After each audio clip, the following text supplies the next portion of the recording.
받으소서 우리의 찬송을. 오늘 할렐루야 찬양 때 뒷부분에 할렐루야, 저도 이제 저기 가서 같이 하고 싶었는데 저는 오늘 또 말씀이랑 딱 맞잖아요, 코드가. 그죠? 미리 정보를 주고받는 게 아님에도 불구하고 하나님 은혜를 주시면 이런 날들이 참 있습니다. 추수감사를 이후에 우리가 걸어가야 할 믿음의 여정은 하나님을 찬송하는 삶을 이제 후퇴 없이 살아가는 겁니다. 하나님을 찬송하는 삶을 살아가는 거예요.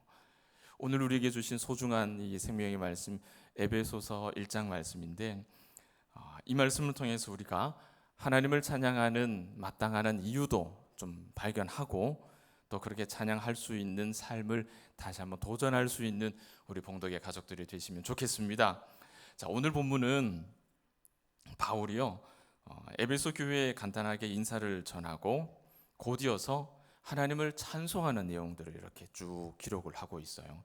본문이 길잖아요. 3절부터 14절까지 굉장히 긴 본문인데, 더 놀라운 사실은요, 여러분이 한글 성경에 이렇게 뚝뚝뚝 끊어져 있지만은 이게 성경 원래 헬라어 성경을 보면 이 본문이 한 문장입니다. 문장 하나로 되어 있어요. 길죠. 굉장히 긴 문장이죠. 203개의 단어가 이렇게 이어져 있는 한 문장입니다. 문장이 길면 내용 잘 파악이 안 됩니다. 어렵습니다. 복잡합니다. 주어가 뭔지도 모르겠고 이게 뭔지를 잘 모르겠어요. 그래서 후대의 학자들이 이 본문을, 오늘 우리 3절부터 14절까지인데 바울의 찬양 그 부분을 8개 문장으로 끊어놨습니다. 그 내용을 우리가 오늘 본문상에서 다 읽었어요. 그래서 바울이 무슨 이야기를 하느냐를 이렇게 정리를 했더니 그 내용이 너무 명확하더라는 거예요. 내가 하나님을 찬송할 수밖에 없는 이유는 이것이다. 그 내용이 오늘 에베소서 1장에 바울이 담아놓고 있습니다. 내가 하나님을 찬송할 수밖에 없는 이유. 이 제목을 바꾸면 어떤 제목이 되냐면요, 하나님께서 내게 베푸신 은혜, 이겁니다. 하나님께서 내게 이런 은혜를 베풀어 주셨기 때문에 나는 하나님을 찬송할 수밖에 없다. 이 내용이 오늘 우리가 읽은 에베소서 1장 3절부터 14절의 내용입니다. 오늘 본문의 주제, 제목은 이제 정리가 되셨죠? 찬송할 수밖에 없는 이유, 다른 말로 하나님께서 내게 베푸신 은혜, 세 가지를 소개합니다. 첫 번째는 성부 하나님께서 우리를 택하셨다. 택해서 양자로 삼으셨다는 거예요. 두 번째 은혜는 성자 하나님께서, 예수님이죠, 성자 하나님께서 우리를 속량하셨다. 구속하셨다. 세 번째는 성령 하나님께서, 성령이죠, 성령님께서 하나님과 더불어서 영원한 생명을 우리에게 약속으로 보증해 주셨다. 약속으로 보증해 주셨다. 요 내용입니다. 이 세 가지가 바울이 받은 은혜고, 나는 이 은혜 때문에 하나님을 찬송하지 않을 수가 없다. 그렇게 우리에게 소개하는 거예요. 오늘 본문을 읽으면 그리스도 안에서, 그 안에서 이렇게 비슷한 말들이 여러 번 나옵니다. 한 10번 이상 나올 거예요. 정말 많이 나오죠. 절마다 거의 다 나온다고 보셔야 되는데, 이 내용이 예수 안에서라고 하는 이 내용이 바울이 복음을 전하는 그릇이 됩니다. 틀이에요, 틀. 그릇이라는 그 틀이에요. 그 안에서, 예수 안에서 하나님께서 우리를 위해 행하신 일 세 가지, 선택, 구속, 유업, 이 세 가지를 우리에게 설명을 하고 있죠. 짧은 시간 동안 우리에게 이 큰 일을 행하신 하나님을 우리 봉독의 가족들에게 소개해 드리려고 하는 거고, 또 그 하나님을 찬송할 수밖에 없는 분명한 이유를 내가 다시금 정리하고, 오늘 추수감사절 이후에 감사뿐만 아니라 그 감사가 하나님의 향한 찬송으로 확장되는 믿음의 삶이 될 수 있기를 축복합니다. 첫 번째입니다. 첫 번째, 하나님께서 베푸신 은혜, 바꿔 말하면 내가 하나님을 찬송할 수밖에 없는 첫 번째 이유, 하나님이 나를 선택하셨다는 거예요. 우리는 그것을 예정이라는 말로도 쓰죠. 바울이 하나님을 찬양할 수밖에 없는 이유, 나를 택하심. 하나님의 선택에 관해서 성경이 우리에게 가르쳐 주시는 내용은 이렇습니다. 여러분, 하나님이 나를 선택하셨다라는 말은 어떤 의미냐면 성부 하나님께서 세상을 만들기 이전에, 세상 만들어 놓고 살라고 택하신 게 아니라 세상을 만들기도 전에, 영원 전에 성부 하나님께서 예수 안에서 나를 택하셨다. 성경은 이렇게 가르칩니다. 굉장히 중요한 말들이 여기 집약되어 있어요. 성부 하나님이 택하신 거예요. 그리고 때는 언제입니까? 세상을 만들기도 전에, 영원 전에 택하셨어요. 근데 또 하나 있죠. 그릇이 있어요. 그릇. 뭐죠? 예수 안에서 우리를 택하셨다고요. 중요한 이야기들이 이 안에 다 들어 있습니다. 예수 안에서 택하셨다. 이게 무슨 소리냐?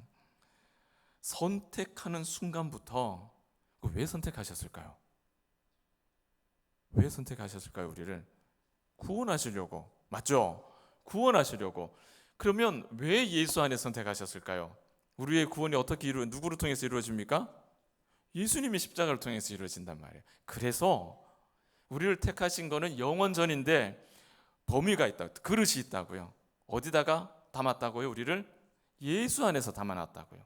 예수의 십자가를 통해서 구원받는 것이기 때문에 예수 안에서 우리를 택하셨다. 성경은 그렇게 우리를 가르치는 겁니다. 자, 그냥 하나님 우리는 택함 받았다. 그렇게 간단하게 사용하지만 정확하게 표현하면 다시 복습할까요? 누가요? 누가 택하셨습니까? 성부 하나님께서. 언제요? 영원 전에. 세 번째, 어디에 그 범위가 그릇이 뭐라고요?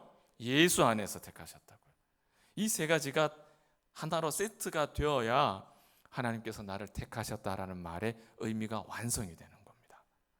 좋은 공부 하신 거예요. 자, 동시에 이 하나님의 선택은 우리의 어떤 공로나 우리의 수고나 우리의 선행이 영향을 미칠까요? 안 미칠까요? 미치지 않습니다. 아무 영향이 없습니다. 하나님의 택하시면은. 우리가 때로는 이런 생각을 할 때가 있어요. 각각이 한 하나님을 믿고 한 성경을 보지만은 살아가는 생활의 여건이 다르고 또 믿음으로 어려움을 극복해 왔던 경험들이 다를 수 있어요. 그죠? 다를 수 있습니다. 그러다 보니 내가 생각하는 믿음은 이런 것이야. 내가 생각하는 믿음은 이런 것이야.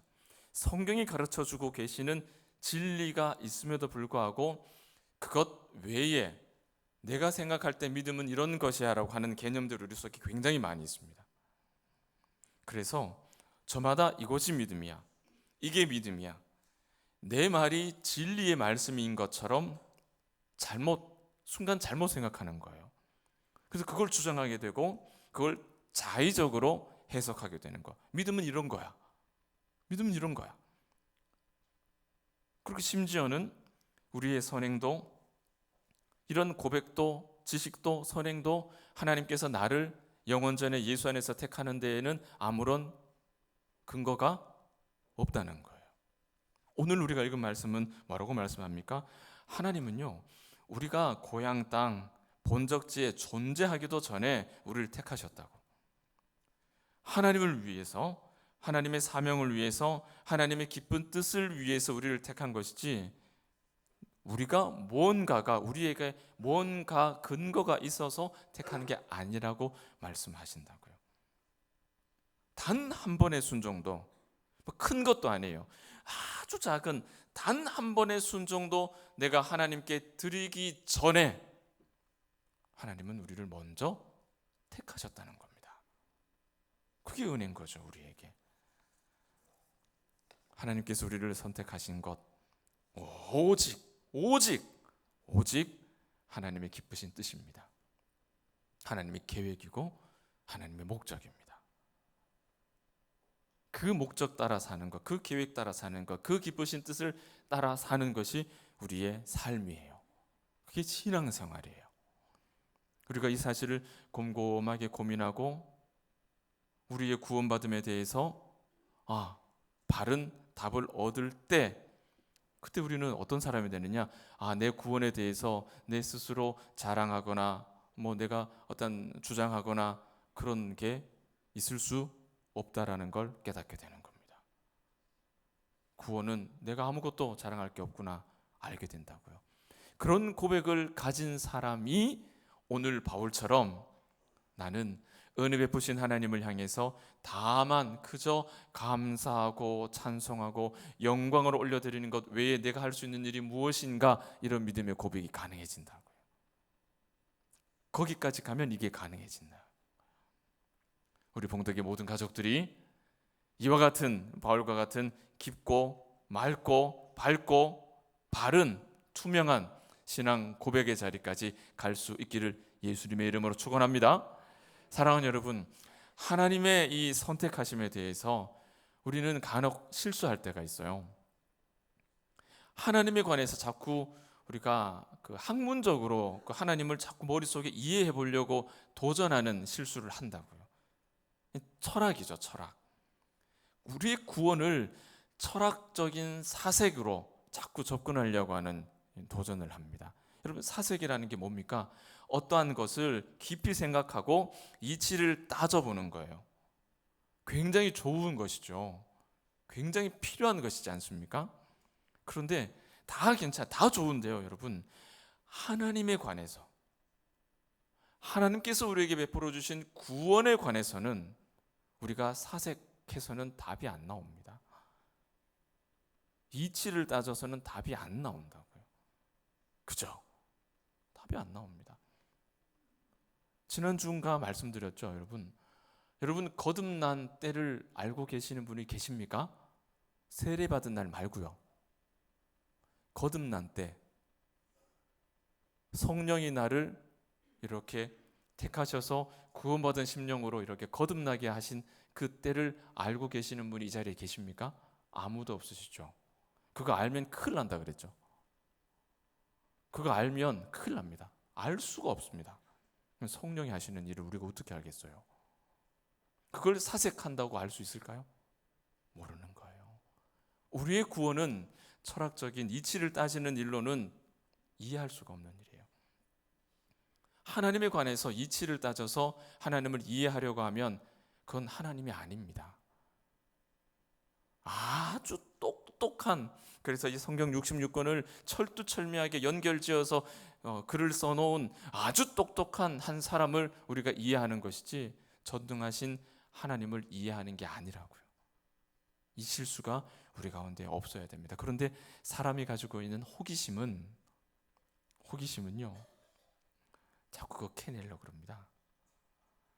하나님께서 누구는 구원하시고 누구는 구원 안 하셨어요. 왜? 이거 자꾸 캐내려고 그럽니다. 알 수 있을까요? 여러분, 그거 우리가 알 수 있을까요? 알 수가 없어요. 알 수가 없거든요. 우리의 호기심은 그 하나님의 은밀하고 비밀한 이 구원의 일을 이치를 가지고 따져서 자꾸 캐려고 합니다. 그런 마음이 우리 가운데 나타날 때 저와 여러분이 뭘 하셔야 되느냐? 멈추셔야 돼요. 딱 멈추셔야 돼요. 그래서 칼빈 선생님은 뭐라고 말씀하셨습니까? 성령이 가라는 곳까지만 가고 멈추라는 자리에서 멈출 수 있어야 된다. 이 성령이 충만한 사람이라고, 성령과 교통이 가능한 사람이라고. 브레이크가 없이 계속 가면은 우리의 심령이 상실된다는 거예요. 오늘 저와 여러분은 나를 택하셨다라는 거, 이치를 따져서 이해할 수 없지만 하나님께서 나를 택하셨다라는 그 사실로 은혜와 위로를 받을 수 있기를 소원합니다. 이 사실로 인해서 우리 모두가 하나님을 영원히 찬송할 수 있는 찬송의 입술로 살아가시기를 다시 한번 주의 이름으로 축복합니다. 두 번째로 우리가 하나님을 찬송할 수밖에 없는 이유, 바울은 뭐라고 얘기하느냐? 우리를 속량하셨기 때문이다. 속량, 7절이죠. 여러분, 속량이 여러 가지 말로 사용하잖아요. 구원하셨다, 구속하셨다, 속량하셨다. 조금 더 거기에 그리스도의 대속의 의미가 담기면 대속하셨다, 이런 말도 씁니다. 그런데 여러분, 이 속량, 구속, 구원, 쉽게 우리가 다시 한번 이해를 해보면, 첫 번째, 값을 치렀다. 두 번째, 그 값을 치러서, 여러분, 값을 치르면 그게 누구게 됩니까? 내가 값을 치르면 그 주인은 누굽니까? 나죠. 이 물을 그 마트에 가서 값을 치르고 가지고 오면 이건 누구 겁니까? 그 순간 내게 되죠. 값을 치르기 전까지는 누구 거예요? 마트 사장님 거죠. 값을 치르면 내게 됩니다. 여러분, 구원은 이거예요. 값을 치르고 나의 소유로 삼았다라는 의미가 구원이에요. 그리스도의 십자가를 통해서, 십자가 위에서 쏟으신 그 피값을 통해서, 피값을 통해서 우리의 모든 죄가 씻어진 거죠. 그 내용이 7절에 속량이라는 말 속에 담겨 있는 값을 지불한다는 이야기입니다. 예수님이 십자가에서 피 흘려 값을 치르고 그 위에 달려있는 죄인을 이젠 더 이상 이 세상이 말하는 속한 죄인이 아니야. 내가 값을 치렀어. 이제 누구 거라고요? 이제 내 거. 이게 속량이에요. 구원이에요. 구속이에요. 그 값이 지불되어야만 죄라는 옷을 벗을 수가 있는 거예요. 그런데 문제가 있죠. 이게 해결할 수 없는 문제. 죄인이 그 죄값을 지불할 방법이 없다라는 겁니다. 십자가에 달려있는 죄인이 자신의 죄값을 치를 방법이 없다라는 거예요. 그 값이 돈이라면, 여러분, 돈이라면 젠슨 황 정도 되는 사람은 그 값을 치를 가능성이 이만큼 정도는 있지 않을까요? 그죠? 일론 머스크나 빌 게이츠와 같은 사람은, 세상에서 제일 부유한 사람, 5손가락 안에 드는 사람은 그 죄값이 돈이라면 그나마 손톱만큼이라도 죄값을 치를 가능성이 있을까요? 있을지도 모르겠습니다. 죄값이 돈으로 얼마인지, 얼마가 환산될지 모르니까요. 노동이라면 어떨까요? 한 100년이고 200년이고 한 1000년이고, 그래서 일하면 그 죄값을 치를 수 있다. 죄값이 노동이라면, 우리가 오래 살 수만 있다면 그 값을 치를 가능성이 그래도 있을지도 모르겠습니다. 언젠가는 가능했을지도 모르겠어요. 그러나 그 죄의 값은 돈도 아니고 노동도 아니고 시간도 아니에요. 죄인이 옷을 벗기 위해서는 목숨을 드려야 했다. 그것이 성경이죠. 그래서 죄인은 값을 치를 수가 없었던 겁니다. 그 값을 누가 치르십니까? 예수님이 대신 치르시죠. 그래서 속량을란 말이 어떤 말로 확장됩니까? 대신 값을 치르셨기 때문에 대속 이렇게 어톤먼트가 됩니다. 대속. 그러니 저와 여러분의 구원의 값이 얼마쯤 될까요?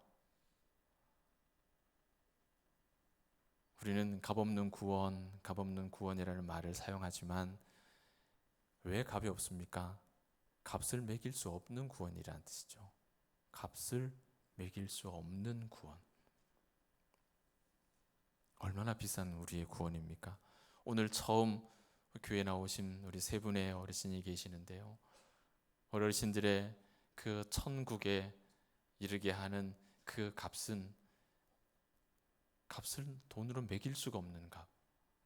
예수 그리스도께서 여러분을 대신해서 십자가에 달려 죽으신 그 피값으로 구원을 얻었다라는 사실을 꼭 기억하시고 돌아가시면 좋겠습니다. 참으로 엄청난 값. 그 값을 하나님은 독생자 예수 그리스도의 죽음으로 대신하셨습니다.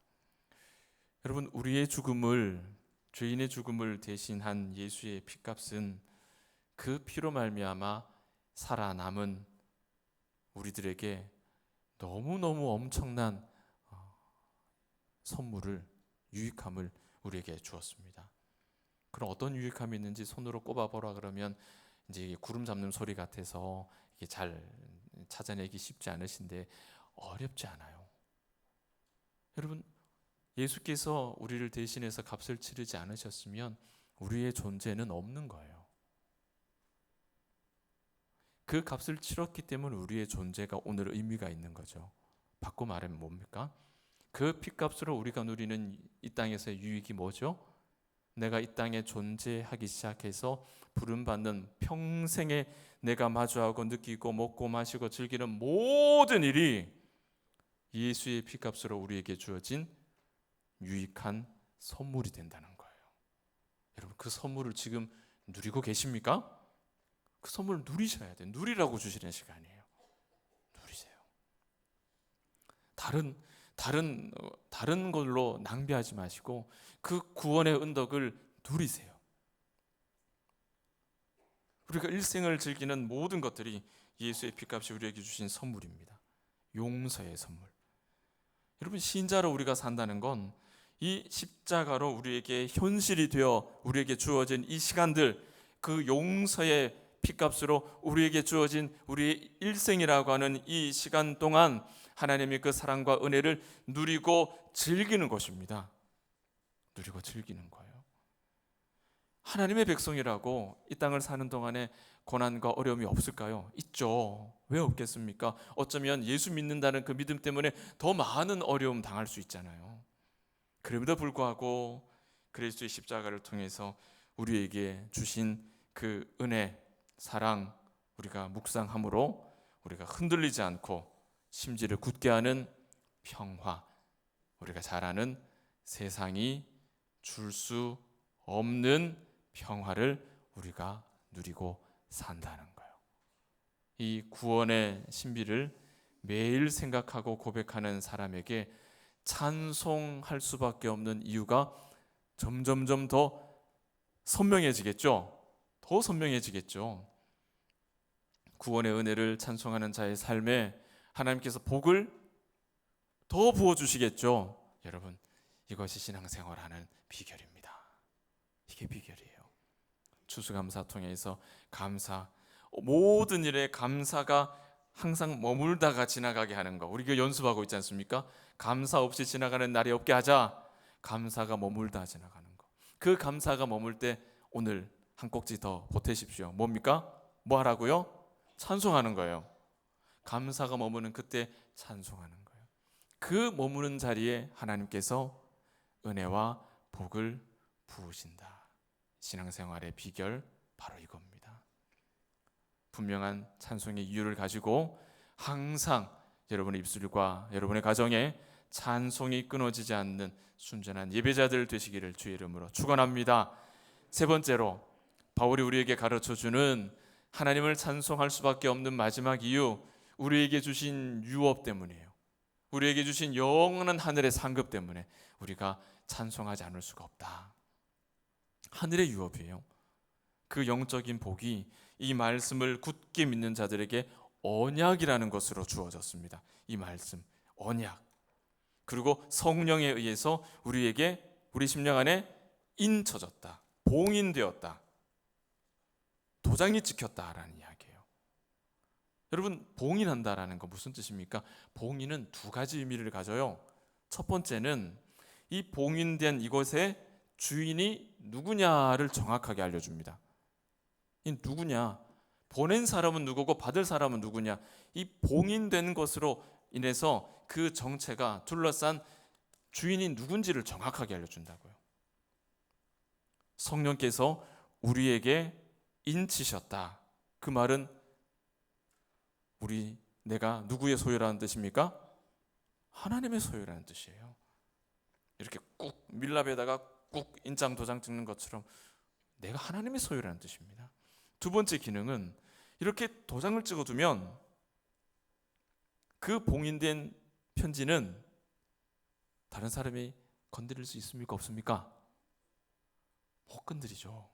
그거 건드리면 어떻게 됩니까? 경찰 출동하죠. 그거 건드리면 경찰 출동하는 거예요. 큰일 나는 거예요. 무슨 말입니까? 성령이 우리를 인쳤다라는 말은 그만큼 안전하다는 겁니다. 성령이 우리를 안전하게 지켜주신다는 거예요. 보호하신다는 뜻이에요. 봉인된 편지 봉투처럼. 요즘에는 이렇게 밀랍으로 봉인하지 않고 풀로 붙이든 스티커를 하든 그렇게 많이 하잖아요. 여러분,